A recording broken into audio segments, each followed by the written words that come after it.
Acho que é por aí, cara. Em sala de aula não fica difícil isso? Muito difícil. Porque são outras crianças, você não tem como sentar a criança. Você conta para os seus alunos que se você tem agora que eles têm um colega especial e que eles vão ter que te ajudar também a lidar com isso. Inclusão é isso, todo mundo sabe, todo mundo ajuda. Para fazer a terapia ABA com a criança, não vai dar para fazer na escola. Porque é muito invasivo, você se pegar e sentar a criança, forçar a criança a sentar, né, porque seria o correto. Dá para fazer, mas você precisa você precisa de um facilitador ou de um acompanhante terapêutico com aquele menino ou menina. Fazer fora da sala? Não, você pode fazer na sala, mas você não vai fazer exatamente isso, você vai fazer semelhante a isso. Você não vai fazer tentativa discreta mesmo, tá? Você vai fazer outras atividades adaptadas para ele naquele momento ali. E nesse momento da atividade, né, a gente está desenvolvendo a atividade de criança, e ele demonstra agressividade. Ele vem, belisca, morde, mas no momento da atividade que a gente está realizando com a criança, o que a gente faz? Naquele momento. Se o nosso aluno, acho que você pode sentar, se quiser. Obrigado. Esse aqui eu não vou mais precisar. Não vou mais precisar do seu lâmpada. Obrigado. O resto eu vou precisar, tá? Ah, essa caneta também não. De quem que é? Ah, essa estava no estojo, né? Não, a outra estava no estojo.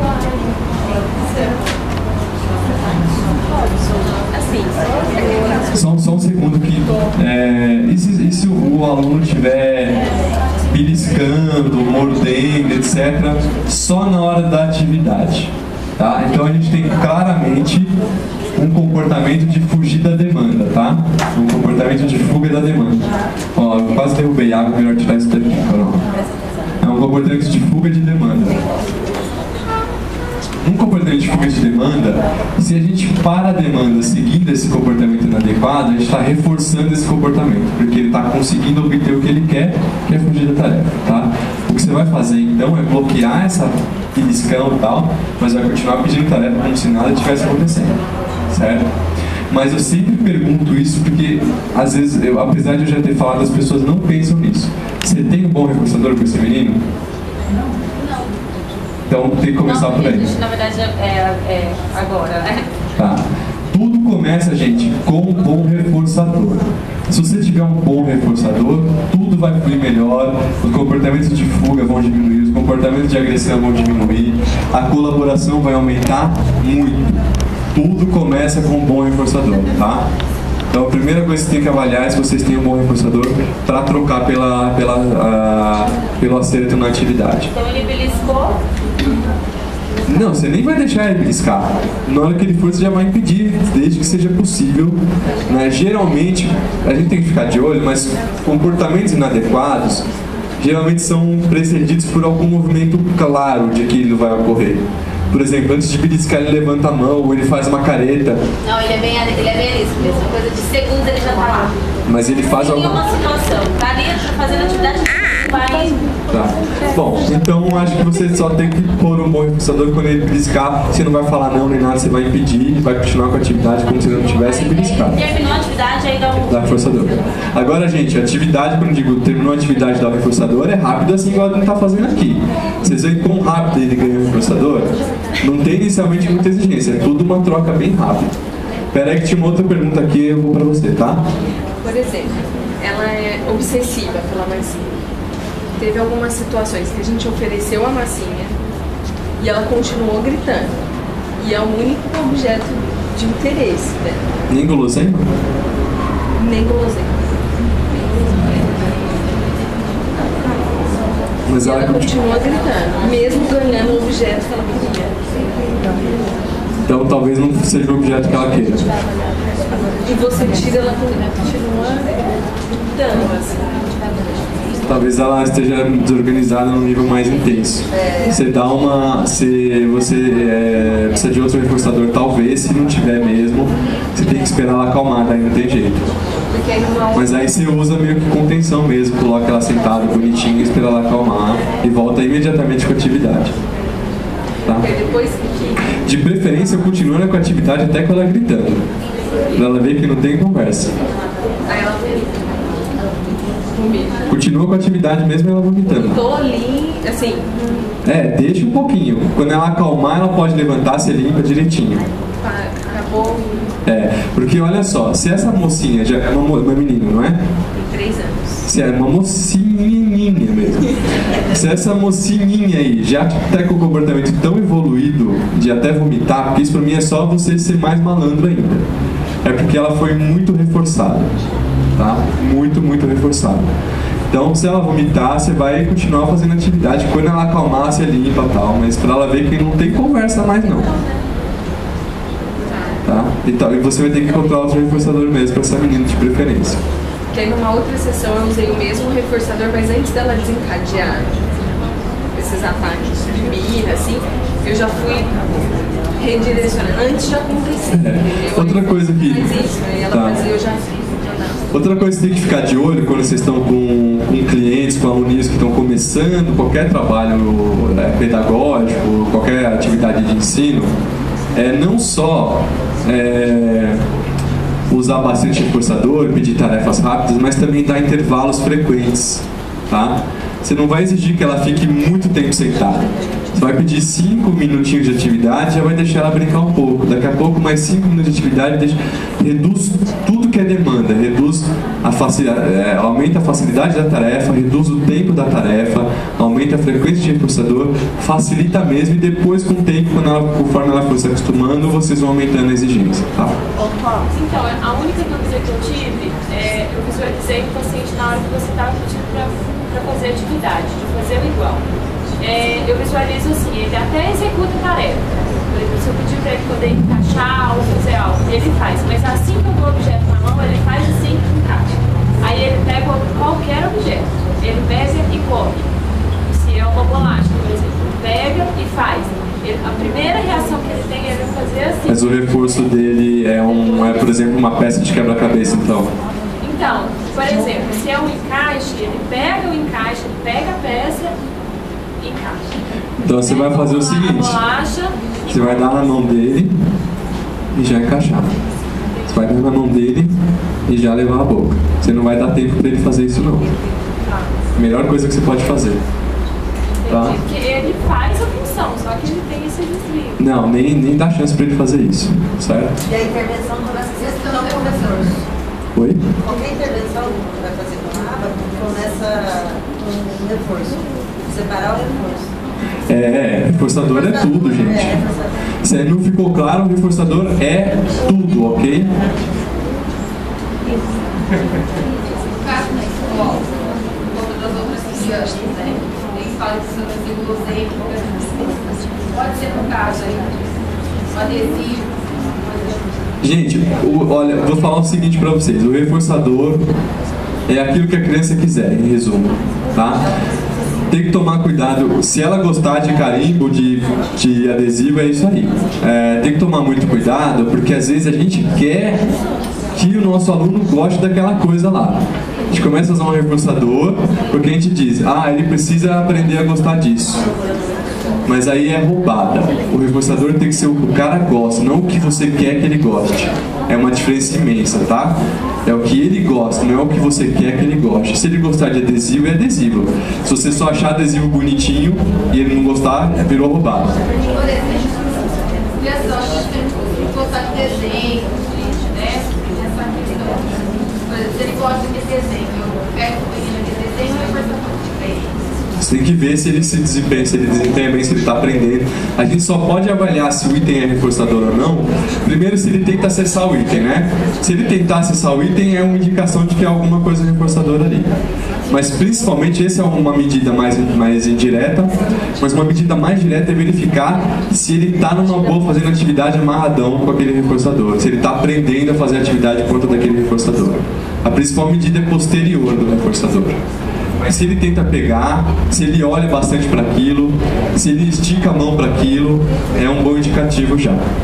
Tá? Mais perguntas? Cadê? Oi.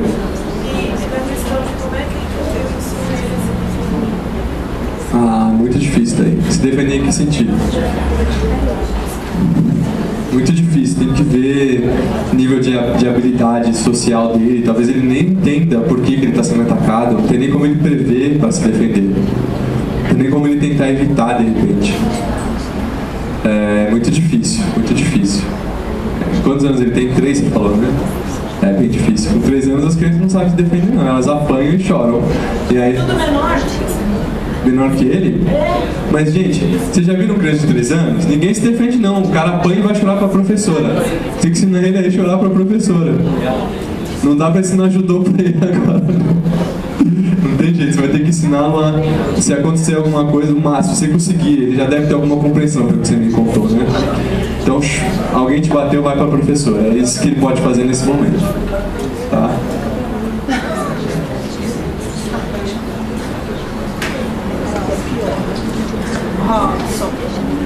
Eu queria falar. É um pouco de comportamento também, tá? Quando a gente não identifica, por exemplo, se a gente está aplicando uma atividade e a criança tem esse comportamento adequado, a gente sabe, a gente vai intervir, mas a gente sabe o que está acontecendo. E quando a gente não identifica o motivo? Então você perde mais um tempo descobrindo. A gente fica bastante. Por exemplo, a criança se joga ali no chão com frequência e a gente não consegue na hora. Talvez jogar no chão às vezes é estereotipia. Você tem que ver se é estereotipia ou se é fugir da tarefa. É uma das duas coisas, provavelmente. Pode ser que ele se jogue para que você vá lá e pegue ele e dê atenção também. Tem que ver qual dessas 3 funções tem. Depois que você descobriu a função... Uma tarefa é fácil, a gente vai ficar insistindo. E no caso, assim, por exemplo, se for do ambiente... Se for estereotipia, você tem que tirar ele do chão e botar na cadeira. Se for atenção, você não pode dar atenção. Resumindo, assim, rapidinho é isso, tá? Mas assim, isso é bem tosco o que eu falei, mas em termos gerais é isso. Mas aí você tem que ir tentando, né? Oi? Pra você determinar se é estereotipia, tem que ir tentando, né? Então você vai testar pra ver? Tem que testar de alguma forma. Mas aí é o que eu tô falando, é aquela aula que eu já dei aqui, né? Você lembra, né? É muita coisa pra falar, não dá tempo. Esse mapeamento ele é bem complicado. Não é muito fácil não, mas é extremamente necessário. Bom, o pareamento de identidade. No pareamento de identidade, né? O estímulo relevante é um estímulo visual, você está entregando, você está colocando estímulos na mesa e dando estímulo para a criança, para o seu aluno. A resposta exigida é selecionar o estímulo visual semelhante, tá? Por isso que a gente não fica falando o nome do estímulo não é relevante só a aparência visual dele.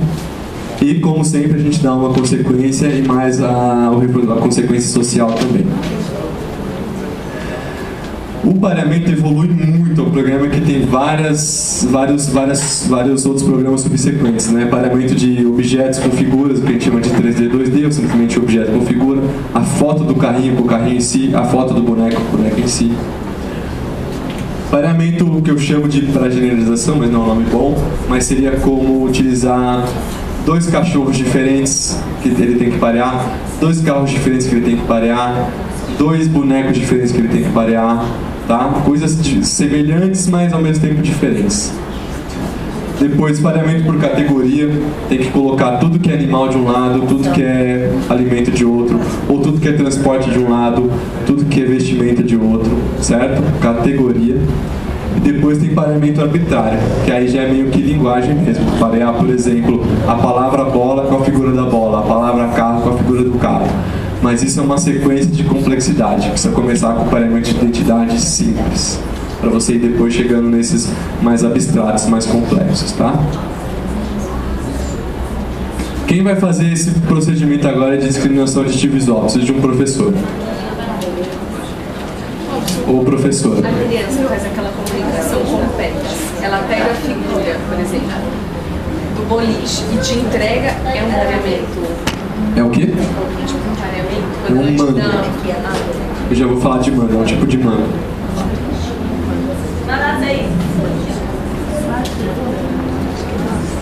Aê! Como é seu nome? Adriana? Legal. A Adriana vai me ensinar esse meu reforço, tá? A chave você... Vamos começar da brincadeira. Vamos começar a dar uma brincadeira de jogar a gente lá no site. Você provavelmente vai ter que trocar o reforçador.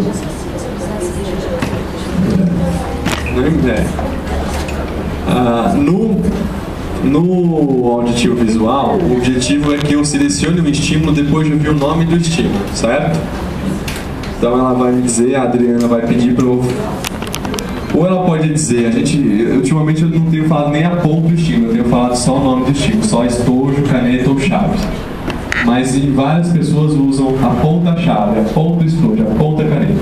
Vocês escolhem. Eu acho que a ponte ou é mais uma dificuldade. Eu tenho tentado só usar o nome do estímulo mesmo, tá? Nesse programa, um estímulo relevante, que é que eu tenho que prestar atenção, é o nome dele, tá? Então eu tenho que prestar atenção no nome do estímulo. Esse é o estímulo relevante. A minha resposta é selecionar o estímulo visual correspondente. A Adriana vai me ensinar ajuda física, ajuda leve, ajuda gestual ou já independente? Independente. Independente não foi ainda, certo? Se eu precisar de qualquer tipo de ajuda, então, vocês registrariam? Menos, exatamente. Eu já passei por todos aqueles passos, tá? Então, vamos lá, Adriana. Lembra de mudar de lugar os estímulos.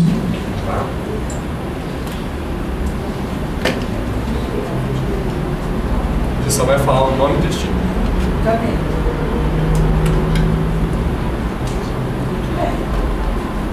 Bolinha, mais.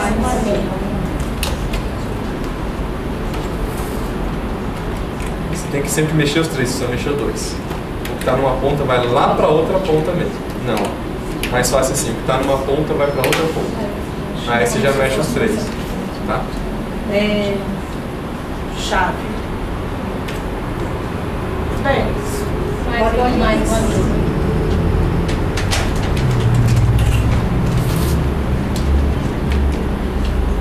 Estojo.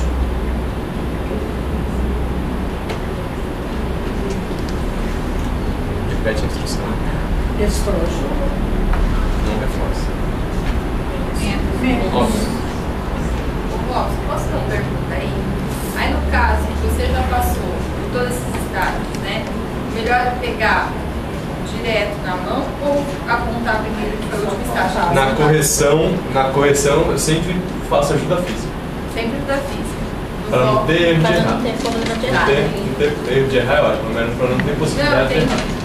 Nesse caso não existe o mais, só mais. Existe o mais bolinha e o menos. Na verdade, eu tenho alguns colegas que quando chega independente eles só registram mais. Eu acho meio complicado porque você começa a misturar as coisas. Eu só registro mais com bolinha. Não tem mais mesmo. Ou é mais com bolinha ou é menos. Chave. Ok. Bolinha.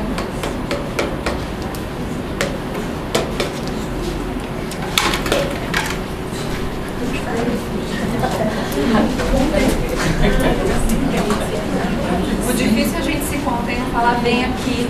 Não, pode falar mesmo. Eu falei que eu ia complicando mais. Que era melhor no começo. Já fez. Chave. Você não está mudando esse tipo de posição.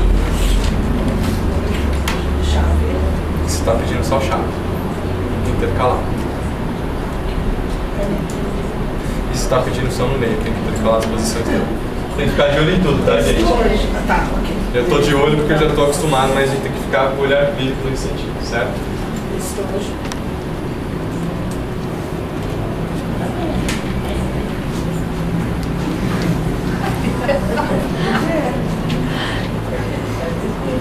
Dá. O que a gente faz com isso? Situações reais, todo mundo já viu isso, certo?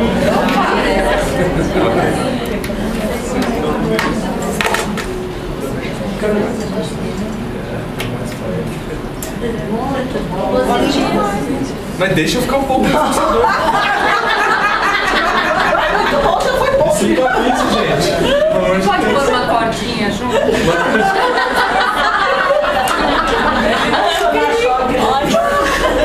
Só não pode pôr cordinha com comida, que é sacanagem, né? Pelo amor de Deus, gente.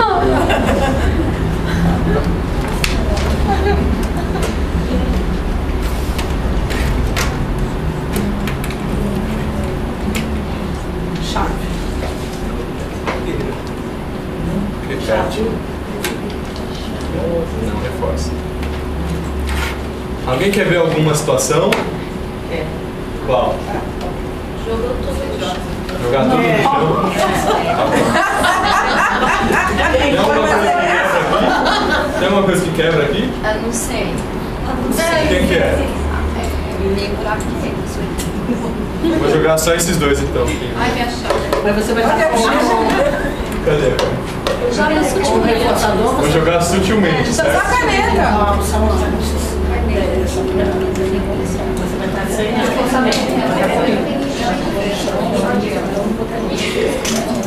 Vamos lá. Bate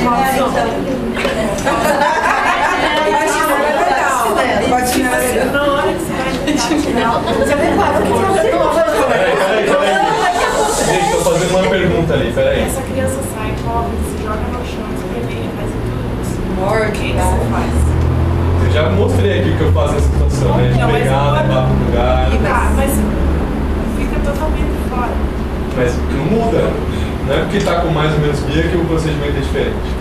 Você põe sentado do mesmo jeito. Você espera passar a birra. Gente, lembra que eu falei? Se você ficar esperando passar a birra, você está reforçando fugir da atividade. Né? Desde que, claro, a birra aconteça durante a atividade. E cujo reforço é fugir da atividade. Se você deixar esperar a birra, você está Se você estimular, tipo assim, 2 minutos pra você fazer brisa e depois você vai pro lugar. Não. 2 minutos passou, Deus me livre. Você está sistematizando a fuga. Você põe o cara sentado, ué. Não tem conversa, não. Aí no caso de uma escola é difícil, porque a criança tá lá se jogando, espelhando, e você vai tentar pegar. A gente tem que ter todo, porque a gente é profissional, a gente não pode pegar e... Pegar não é sinônimo de machucar. Pegar é pegar, machucar é machucar. Mas numa dessa que ele tá se jogando, se debatendo... Às vezes o meu aluno pode estar se debatendo e me xingando quanto for. O meu tom de voz é sempre calmo. Eu sou sempre pego de leve, sempre, assim, de leve assim, não fico apertando, eu direciono com firmeza, mas ser firme é diferente de ser duro, é diferente de ser bravo, é diferente de machucar, certo? Você sempre vai fazer com carinho. Você não vai, senta aqui, pronto, moleque! Pelo amor de Deus, isso é totalmente anti-aula, ok? Meu tom de voz nunca muda. Eu dou a instrução sem nunca mudar meu tom de voz. Eu falo para a criança, faz igual, levanta as mãos, eu nunca altero. Senta, ele está fazendo a maior birra do mundo, eu pego ele e falo, senta. Eu nunca falo, senta! Nunca altero meu tom de voz. Nunca. Não confundo firmeza com ser violento, pelo amor de Deus. Não ser violento. Não, mas é que do jeito que você falou me pareceu que não ser violento. No que você realmente vai fazer isso. Você, no mesmo tom de voz, mas você vai ter que pegar pra levá-lo na carteira. Mas é isso. Naquele momento que a criança tá lá se debatendo, isso que eu falo, às vezes é difícil fazer isso. É difícil, não é fácil. É muito difícil, ainda mais fazendo essa calma e às vezes assim, realmente não, porque às vezes você não tá sendo pegando firme, mas no que ele tá lá se debatendo, acaba, sei lá. E até porque às vezes eles mordem a gente, né? Isso, você não vai permitir ele te morder, você tem que conter, né? Eu conheço um caso, o menino, eu presenciei, ele ficou mais de 1 hora gritando, chutando, ele quebrou a porta do armário e quebrou o dedo de uma professora. Quebrava